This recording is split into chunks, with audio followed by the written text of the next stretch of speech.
그럼 가는 길에 조용한 곳에서 잠시 쉬었다 갈까요? 운전하느라 피곤하기도 하고 사람들 시선을 신경 쓸 필요도 없고요. 군대를 다녀와 복학을 했을 때의 일이다. 당시 난 학교에서 먼 시골에서 진학하여 학교에서 친하게 사귄 친구네 집에 종종 놀러 가곤 했다. 친구 집에 가서 밥도 얻어먹고 같이 잠을 자기도 하고 그랬다. 나에겐 어머니가 안 계셨고 친구네는 아버지가 안 계셔서 둘 다 한부모 가정에서 자라서인지 마치 형제처럼 지냈었죠. 그리고 가정 형편이 어려웠던 우리 집과는 달리 그 친구는 아이파크에 살고 있었고 어머니께서는 외식업과 부동산 임대업을 하고 계셨는데 빌딩도 있고 원룸 건물도 있었습니다. 친구 어머니께서는 갈 때마다 식사나 간식도 챙겨주시고 참 살갑게 대해주셨었다. 복학 후에 그 친구는 외국으로 어학연수를 간 상태였다. 한 학기가 지나 그 친구가 잠시 한국에 들어왔고 오랜만에 만나 술을 한잔하고 친구네 집에 오랜만에 가게 되었다. 친구 어머니는 정태는 상호가 없으니까 한번 오지도 않고 서운하다 말씀하셨다. 그래서 제가 어머니 죄송해요. 친구도 없는 집에 혼자 찾아와 뵈려니 쑥스러워서요. 제가 경상도 남자라서 잘 표현 못하는 거 아시잖아요. 앞으로는 자주 찾아뵐게요. 혹시 도와드릴 일이 있으면 언제라도 말씀하세요. 그랬더니 그래. 번호는 그대로지 하셨다. 나는 그렇다고 대답하고 친구와 밤늦게까지 외국 생활과 진로, 시험 등에 관해 얘기하다 잠이 들었다. 친구는 한국에서 며칠을 보낸 후 다시 출국을 했고 나는 학교 생활과 공무원 시험 준비를 계속하게 되었다. 그러던 어느 날 전화가 왔다. 상호 어머니였다. 정태야, 혹시 오늘이나 내일 시간 괜찮니? 네. 어머니, 오늘도 괜찮아요. 무슨 일이세요? 곧 명절이라 생선 좀 사야 하는데 상호도 없고 지배인이 마침 집안에 일이 생겼다고 해서 가는 데까지 거리가 좀 있어서 아줌마 혼자 운전하고 가기가 좀 그래서. 아, 그래요. 그럼 제가 점심 먹고 모시러 갈게요. 점심 약속 없으면 집에 와서 같이 먹고 가. 상호도 없고 아줌마가 같이 밥 먹을 사람도 없네. 그러시길래. 네, 어머니, 12시까지 갈게요. 하고 전화를 끊었다. 점심에 맞춰 도착하니 어머니가 점심을 준비하고 계셨는데 반찬이 많지는 않아도 정갈하고 맛이 있어 보였다. 제육볶음과 밑반찬들로 한 끼를 같이 먹었는데 친구 어머니와 둘이 식사하니 기분이 참 묘했다. 식사 중에 내가 어머니, 상호 외국 가고 혼자 식사하실 때가 많으세요 했더니 미소를 지으시며 상호가 있을 때도 혼자 먹을 때가 많았어. 가끔 친구들하고 만나서 먹기도 하는데 그것도 하루 이틀이지.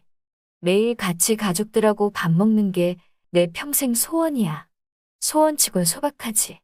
가끔 정태라도 같이 식사하면 좋은데 상호가 없으니 오라 하기도 좀 그렇네 말씀하셨다. 이런저런 이야기를 하면서 식사를 마쳤다. 어머니는 수산물 시장이 좀 멀기도 하고 살 것도 많아서 오늘 정태가 수고 좀 해줘 말씀했다. 나는 네, 걱정 마세요. 그리고 키 주세요. 제가 운전할게요. 그래, 고마워. 든든하네. 우리는 1시간 정도를 달려 바닷가에 있는 수산물 시장에 도착했다. 평일인데도 사람들이 많고 요즘에 비할 수 없이 호객행위가 많았다.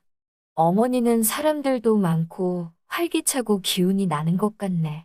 말씀하시면서 웃으셨다.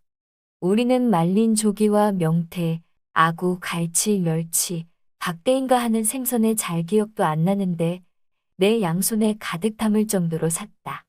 가게 직원들과 먹기도 하고 명절 때 선물로 싸줘야 하신다며 손 크게 사셨다. 보기와는 다른 마음 씀씀이었다.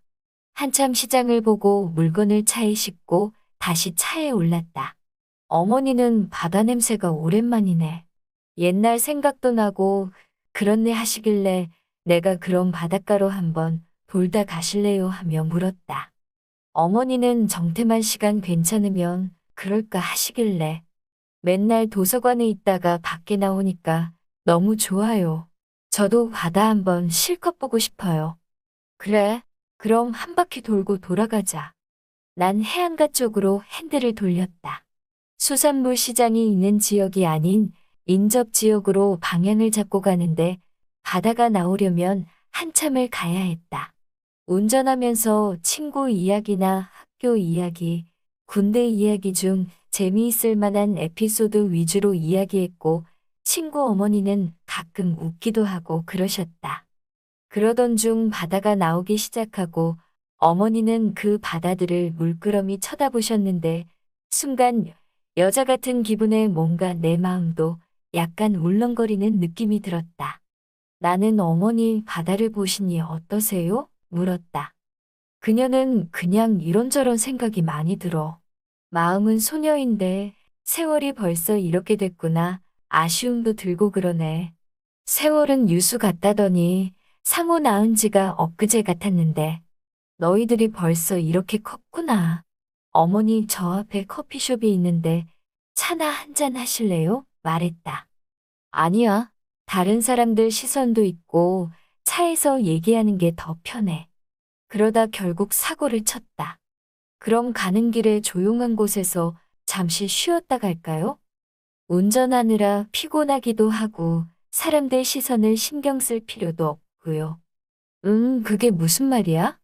다른 사람들 시선 때문에 불편하신 것 같아서요. 조금 그렇긴 하지. 그럼 저랑 조용한 데로 가실래요?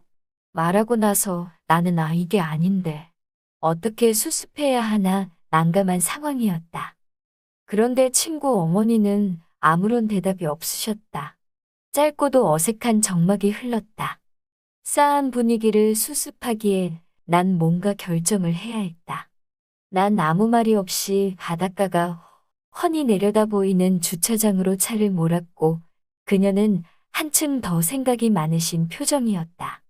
여기 조용한 곳에서 바다 실컷 보고 잠깐 쉬었다 가시죠. 하하하. 그녀는 대답 없이 한참 앉아 계시다가 그래 그럼 정태 뜻대로 한번 따라볼게라고 말씀하고 내렸다. 한참을 바다를 바라보았다. 그녀는 오늘 일은 비밀인 거 알지?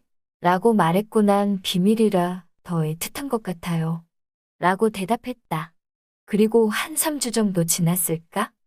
그녀에게서 전화가 와서 전화를 받았는데 청담동에서 만나서 얘기 좀 하자고 하시길래 알겠다고 말씀드리고 최대한 단정하게 하고 뵈러 나갔습니다.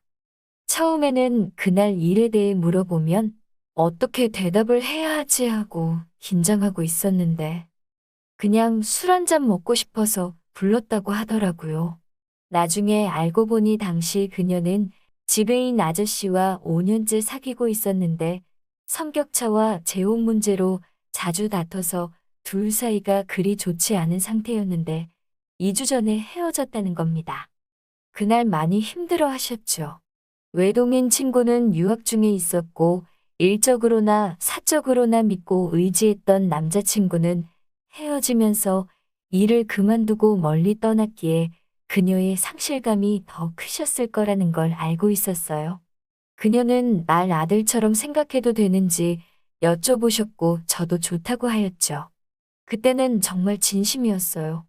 그 뒤로 정말 거의 매일같이 친구, 어머니랑 카톡을 했고 전화도 자주 하고 일주일에 서너 번은 친구 집에 가서 점심이나 저녁을 먹고 그랬어요. 그리고 그녀는 돈 쓸 데가 없다고 하시면서 옷도 사주시고 화장품도 사주셨고 집에 갈 때마다 용돈도 주셨는데 근데 이제 1년이 되어 가니까 저도 사람인지라 조금 힘든 것 같아요. 답장이 조금만 늦어지면 제가 걱정된다고 전화를 하시고 코로나 끝나면 둘이서 해외로 같이 놀러 가자 그러시고 좋은 거는 저랑 같이 하고 싶다고 하시는데 지금은 졸업반이라 시간이 없다는 핑계로 거절하고는 있는데 솔직히 부담스러워지는 것 같습니다. 왜냐하면 쿨하지 못하시고 너무 집착을 하는 것 같아서요. 그리고 한 번은 내가 학교 근처로 이사 갈까? 이렇게도 물어보셨었어요. 농담이신 건 알지만 저는 솔직히 놀랐었어요. 이런 생각하면 제가 못된 건 알지만 너무 진이 빠지고 지쳐요. 지금이라도 입장을 확실히 해야 서로 상처를 덜 받겠죠.